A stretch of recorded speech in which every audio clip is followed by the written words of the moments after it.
we are getting to see the most exciting and explosive bot meta at Worlds in the history of League of Legends in 2023. Why is that? Support counterpick has been invaluable for a long time, and it's only now that teams are waking up to its real power. I made a tweet earlier this year that alluded to that.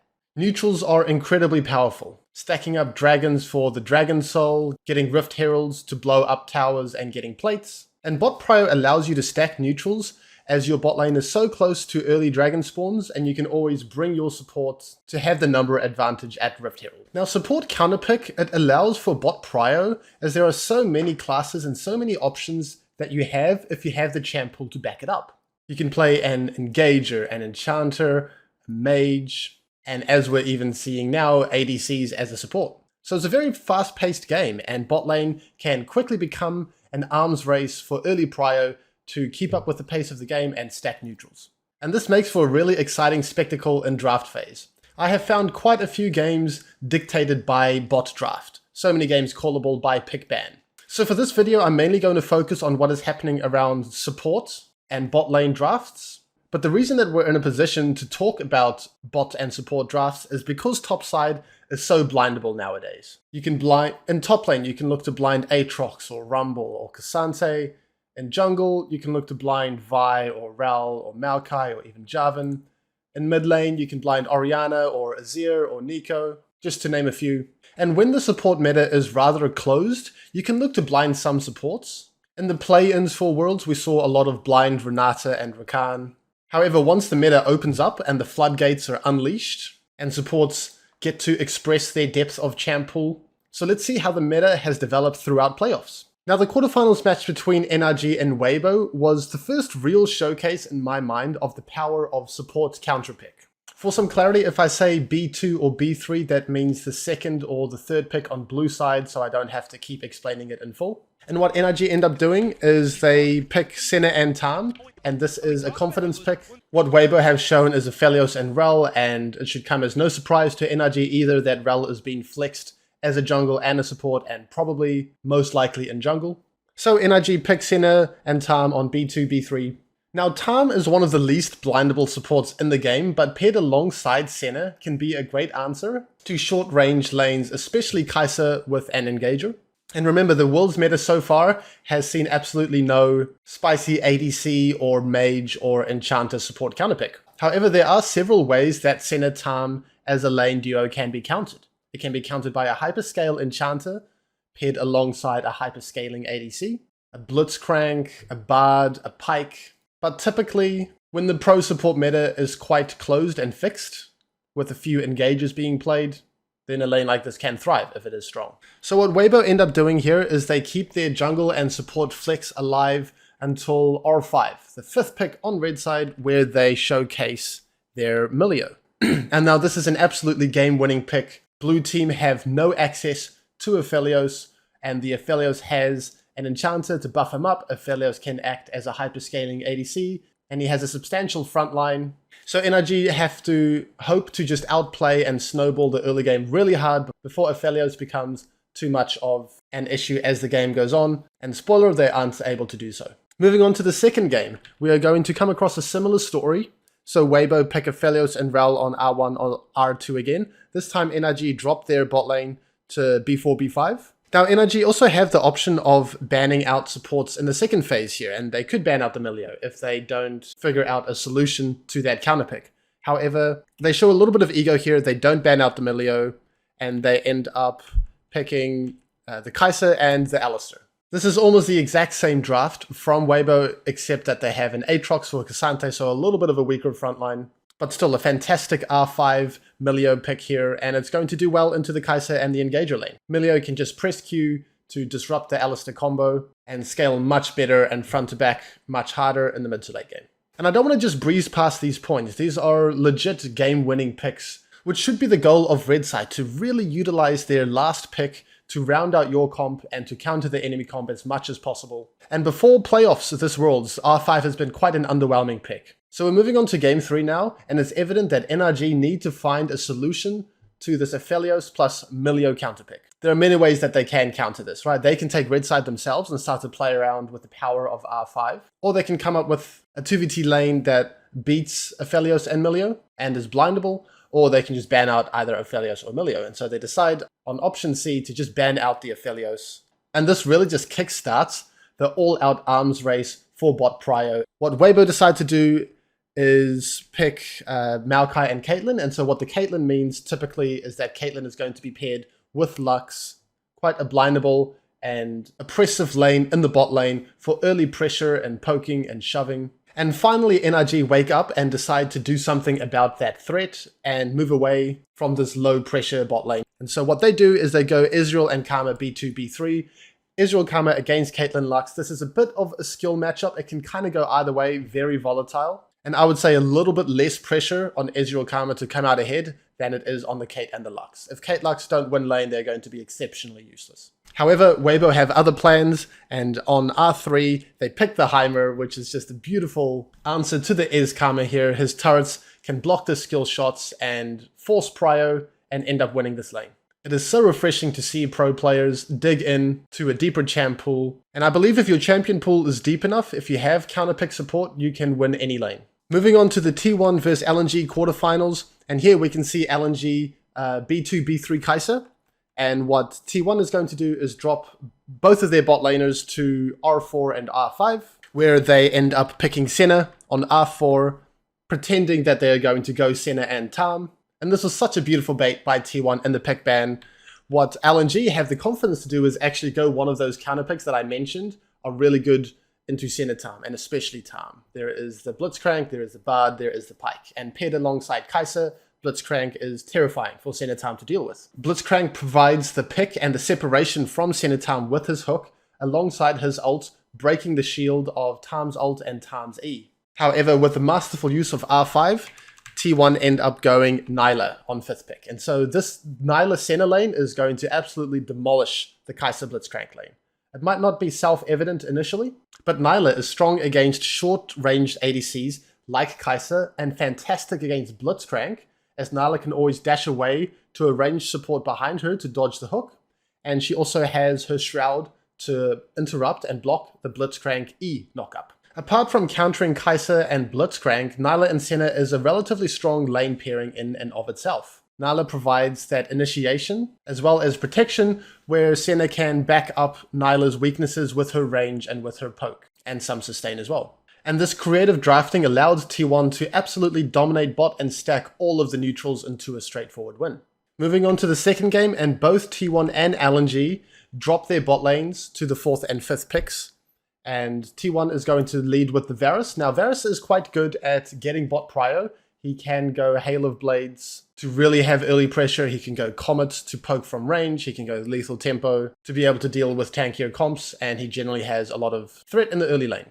What LNG end up picking on B4, B5 is Aphelios and Rakan. Before this absolutely explosive bot lane meta at Worlds, this would have been a relatively decent lane to just blind pick. It's hard to punish unless you're creative and have the champ pool to back it up. However, this is T1 and this is Keria that we are talking about, and so LNG end up making a crucial error in blinding Rakan.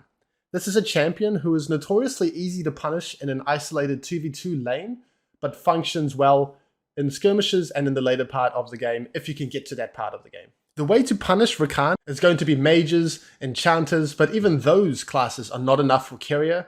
He wants to absolutely dominate the 2v2 lane, which ends up in him picking Ashe.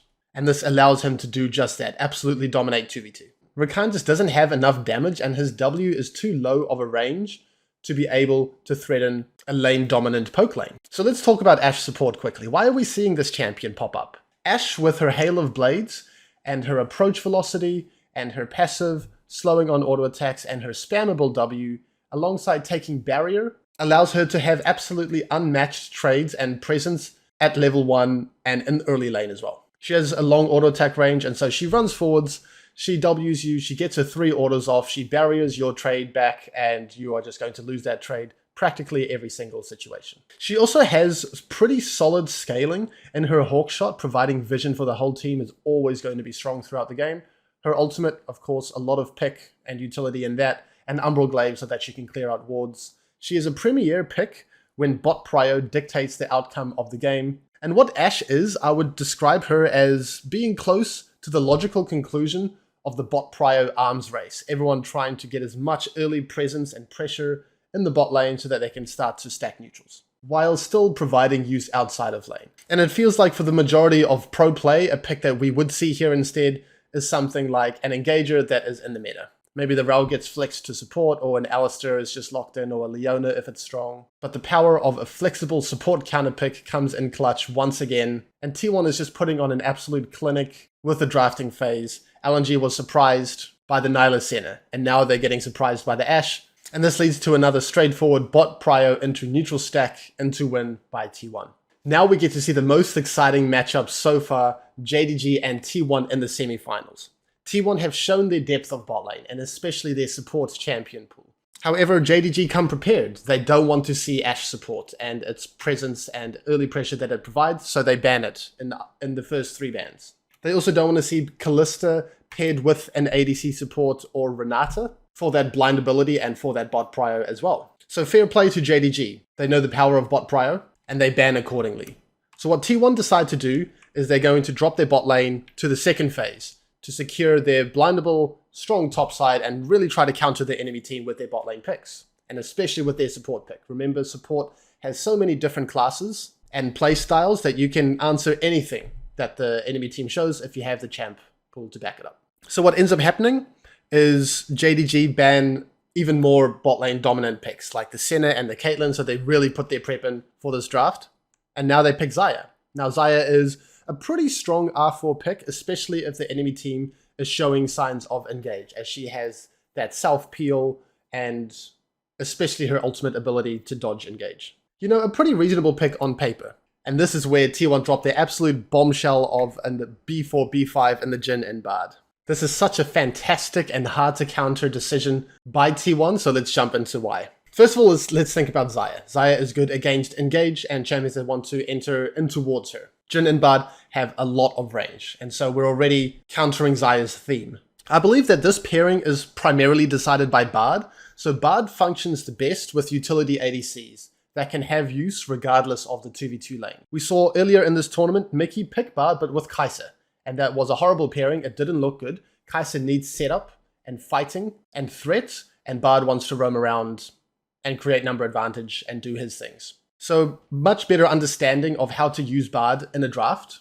by T1. And so ADC pairings that are going to go the best with Bard are champions like Ashe, like Jhin, like Varus with those utility and those setups, or with ADCs that are comfortable in just being weak-sided and scaling up, like Ezreal and maybe Zeri, although Zeri likes to have an enchanter for her to 1v9 teamfights. Now Bard also becomes a great pick when the enemy comp is showing immobile carries. In this instance, the enemy team is showing Rumble and Xayah, right? Both big targets for Bard's ult. If you have no mobility to dodge out of his ult, then his ult can become a point-and-click setup really hard to do anything about. And Bard is always going to be happy to trade his ult for Xayah's ult, so that makes Xayah incredibly vulnerable for the rest of the team to kill her.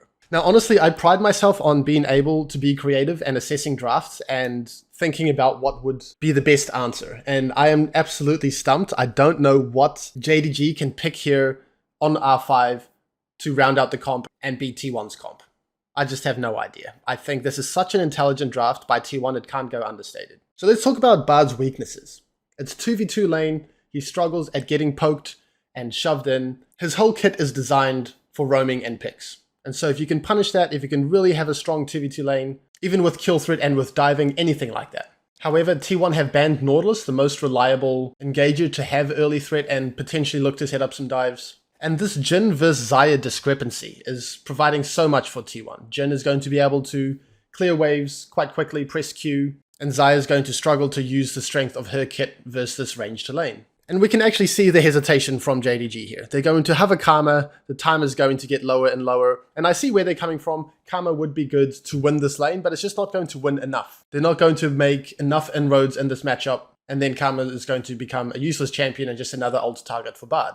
So they end up on deciding Alistar. I think this is an even worse pick. Now there's absolutely no way that they can deal with this Jhin Bard lane. Jhin Bard is going to outrange, and they're going to win lane. They're going to get prio, they're going to shove and poke and pressure, and Bard, when he wins lane and he is freed up to roam around and control bot river, the game is done. Alistar is too weak early on, too short range, doesn't have enough threat. And this is another game that is just won by draft phase, especially bot draft alone. I think this screenshot here is a perfect depiction of what ended up happening bot before Keria on Bard got to roam around and carry the rest of the map as well. Moving on to game 2, and we see a psychotic Caitlyn Ashe R1, R2, T1 basically stating that you can't answer this lane's prio no matter what. They played around with Ashe as a counterpick to the Rakan, and I think they realized that you can just blind Ashe and win pretty much any bot lane. For the most part, I will offer some ideas about how you can counter it. I don't think we will see it this Worlds. But anyway, let's have a look. They go Caitlyn Ashe R1, R2, and then JDG answer with Kalista on B2. And now what we are going to see is a little bit of hesitance to lock in a kill lane with the early Kalista. I want to talk about potentially why. First of all, I think they really wanted to lock in a jungler who can threaten this Caitlyn Ashe lane, and Vi with her point and click R is always going to put a big target on their backs, but I think they really needed to lock in support here. What JDG could have done here on B3 is a champion like Blitzcrank or Pyke, or even Nautilus, and that's what we are going to see T1 ban out in the second phase here. They're going to ban out Nautilus and Blitzcrank. But on the other hand, it is not self-evident that picking Nautilus or Blitzcrank or Pyke is just going to win them the lane. It comes down to that unmatchable level 1 power with Barrier, Halo Blades, Approach Velocity, and W, and Auto Attack range. I made a video on this earlier when the bot meta was spicy with T1 picking ADCs as supports. So check that out for a little bit more of a deep dive. But answers to this lane have to be about surviving level 1, which is easier said than done. You need to completely avoid any of the level 1 trades, as I talked about with Halo Blades, Barrier, Approach Velocity, and her passive.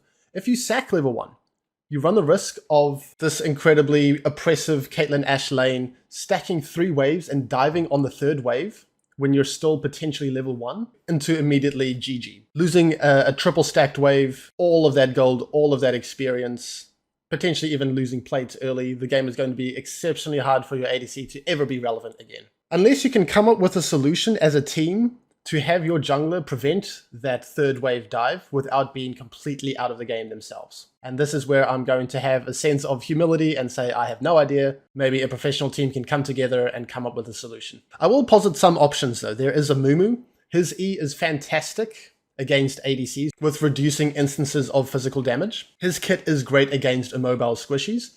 And his E interaction with Ashe Q makes her Q basically do no damage. So whenever there is a double ADC meta, Amumu should be a consideration. Like I said earlier, I don't expect teams to realize and pick this, at least in Worlds. The other thing about Amumu is that it is hard to dive him, even if he's level 1, because he has both Qs. And so whoever starts tanking tower, he can Q them, and then wait, and then Q them again, and it's going to be at least a 1-for-1. Pyke is another option who has a lot of early strength, and Blitzcrank for that X factor, one hook to swing the lane no matter what's happening, as long as you can solve that triple wave stack dive conundrum. So what JDG end up deciding on is Senna on B4, B5, which is pretty underwhelming.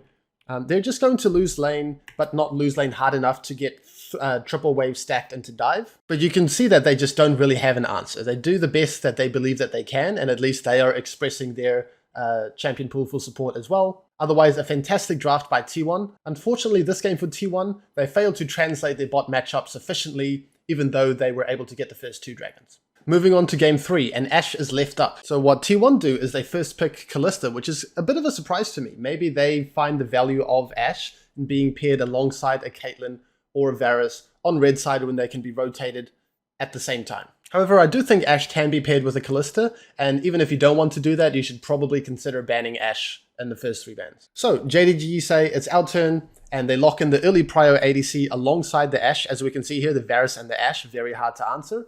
And they ask of T1 if you have any response of your own, given that everyone else has struggled to answer this. So T1, they want a little bit more information before they lock in their support. So T1 dropped their support to B4, B5 to get a little bit more information. I think they just don't want Faker to drop down to the second phase as well. There are going to be some factors in play here that obviously it's just going to be speculation, but you never know.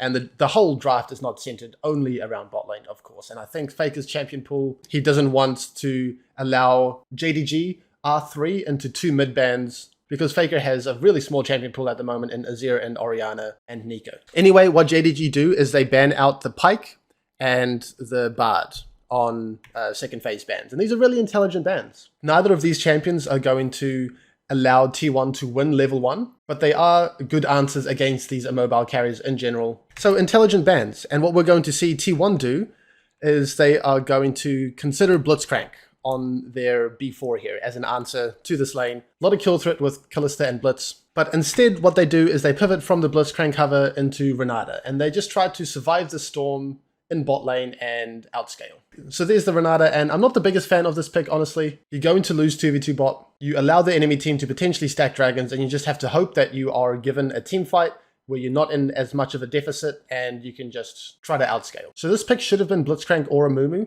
We could even consider Nautilus. However, I think he is a bit of a weak champion. I don't think he provides enough as the game goes on, but I would honestly rather see Nautilus than the Renata here anyway, and actually answer what JDG's bot lane is asking of you. And this perfectly encapsulates what I'm talking about. Here's the third wave, stacked dive, and the Kalista is going to lose this entire wave, and she is stuck on one last hit from the first 3 waves, and she's just completely doomed.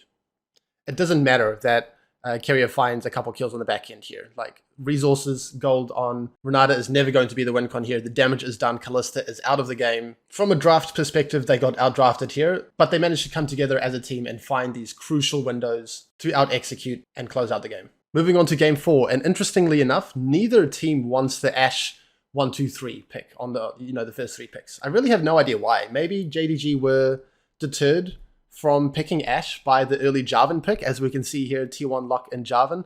And Jarvan is notoriously strong against immobile carries, especially with JDG already showing Orianna. If they show Orianna and an immobile bot, Jarvan has insane value. And I think from T1's perspective, they just absolutely cannot afford for Faker to drop to R4, R5, and to get his Azir banned out against Orianna. Picking Ashe on R3 here would be beautiful for T1 because they already have the Varus. They already have an ADC who has a lot of early threat and can easily go Hail of Blades to provide that dominance and that early snowball win condition that an Ashe lane wants. So of course JDG are going to ban out Ashe in the second phase bans as they should, and T1 are going to leave support for R5, again putting a lot of faith and trust in the power of R5 support counterpick. And what JDG are going to end up going is Zeri and Lulu. Now I think this is a pretty good draft from JDG. Zeri plus Enchanter is a notoriously tricky lane to make inroads against. And it's also against the Jarvan, so Zeri can easily just dash out of his ult. So T1 are left with few options. They really needed that Ashe on R3 or even R1, R2 and just drop this Jarvan prior. There was an angle to go Caitlyn Sup here and just go full psycho mode, double Halo Blades, annihilate Zeri Lulu as much as possible while they're weak in the early lane. Nautilus could be okay. There's some kill threat into the Zeri Lulu, and the point and click CC that his ult provides is always going to be helpful against Zeri. However, I wouldn't pick Nautilus myself. He's not really that game-winning pick. And so what T1 and Keria says is, screw that, we see one immobile carry and that's enough for us. Let's lock in Bard. I honestly love it. In my pro days, I would blind pick Bard and not care if it's a good or bad spot for him. At the highest level of competition, that's probably not enough. It needs to be a good pick on paper as well. And in a way, Bard does punish the Zeri Lulu because Zeri and Lulu are weak in the early lane.